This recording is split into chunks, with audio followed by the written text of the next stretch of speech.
नमस्कार मित्रांनो, फायनली आम्ही हार्णे बंदर फिरून भरपूर फिरल्यानंतर आत्ता आम्हाला एक लॉज सापडला आहे. त्या लॉजवरती आम्ही थांबलेलो आहे.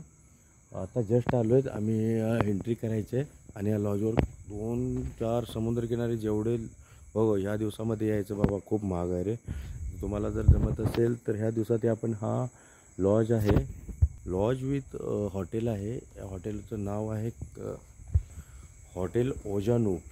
इथे AC नॉन AC राहण्याची सोय उत्तम सोय. आणि तुम्ही जे घेऊन आला, जसे आम्ही मगाशी मासे घेऊन आलो होतो, ते मासे आम्ही बरोबर आणले होते, ते बनवून घ्यायचे. त्यांनी 400 बोलले होते, पण 350 रुपयेमध्ये आम्हाला ते तयार झाले. आणि एक्स्ट्रा जर लागलं तर ते आपल्याला प्रोव्हाइड करायला तयार आहेत. तर बघूया, आपण तुम्हाला व्ह्यू दाखवतो. आता चाललो आहे आम्ही हॉटेलला आणि तुम्हाला इंटरव्ह्यू व्ह्यू दाखवतो आतमध्ये. म्हणजे वायफाय सुविधा अवेलेबल आहे आपल्या इथे. रूममध्ये येईल ओजानूप 3. Okay okay. इथे ओजानूप येईल, ओजानूप 3 रूममध्ये येईल तुमच्या. अच्छा. सेम पासवर्ड आहे. बंदरपासून आपलं तकरीबन किती किलोमीटर आहे? 3 किलोमीटर अंतरावर आहे. आणि इथलं दापोली 10 किलोमीटर. दापोली 10 किलोमीटर. तर तुम्ही बघताय, इथून आम्ही खूप लांबून आलो, पण आम्हाला रूम भेटत नव्हते. बट फायनली रूम भेटली. त्यांनी सांगितले दापोली 10, म्हणजे बीचपासून किमान 3 किलोमीटरवर आहे आणि छान आहे. आम्हाला पण आता रूमच्या इकडे आम्ही चाललेलो आहे बघायला. रूम पाहिले, आम्ही सगळं केलं आहे, पण अंधार आहे. आणि हा वेळ बघा तुम्ही. हा बॅग घेऊन आलाय, कसा घेऊन आलाय बघा. हा लपवतोय स्वतःला. काय प्रॉब्लेम, काय लाजतोय? लग्नाला थोडे आलो यार आपण. हा लाजतोय इथे. तर फायनली रूम जवळ पोचलेलो आहे आणि रूमचा एंट्रन्स दाखवतो तुम्हाला. हा एंट्रन्स, मिरर, छान रूम आहे. AC रूम आहे, डबल बेड. हे ठेव ना. आणि TV पण आहे इथे. TV चालतच असेल.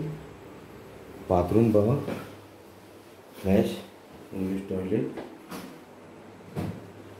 शॉवर पण आहे आणि छान आहे. आणि बाहेरचा व्ह्यू दाखवतो तुम्हाला.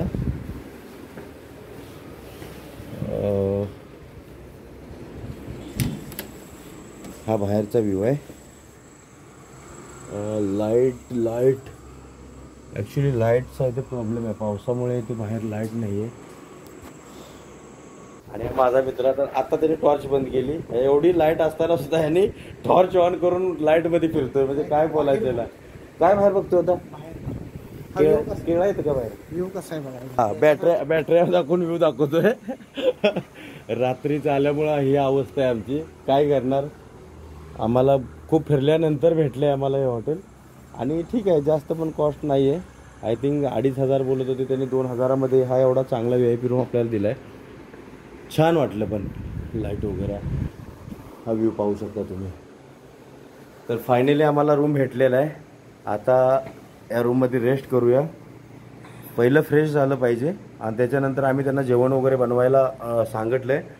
त्याच्यामध्ये आम्ही फिश पापलेट आणले होते आणि झिंगा असे 2 आयटम आणलेत. आणि जर कमी पडलं तर ते बोलले आम्ही तुम्हाला अजून प्रोव्हाइड करूया. तर छान आहे. बघूया आता नेक्स्ट. खूप दमलेलो आहे. तयार होणं गरजेचं आहे अगोदर आणि त्याच्यानंतर मग जेवणाची सोय आणि मग रेस्ट करून उद्याच्या परत प्रवासाची तयारी. पण उद्याचा अजून काय फिक्स नाही प्लॅन. विशाल कुठला आहे उद्याचा आपला पॉईंट काय आहे? उद्या मॉर्निंगला आम्ही मालवण बीचसाठी निघणार आहे. आणि मालवण बीच नंतर जर पुढचा जर टाईम भेटला, मालवण नंतर मग मार्लेश्वरला जायचा प्लॅन आहे. जर एका दिवसात कवर झालं तर ठीक आहे, नाहीतर उद्या परत एक स्टे होणार आपला कोकणामध्ये आणि त्याच्यानंतर गोव्याची राईड.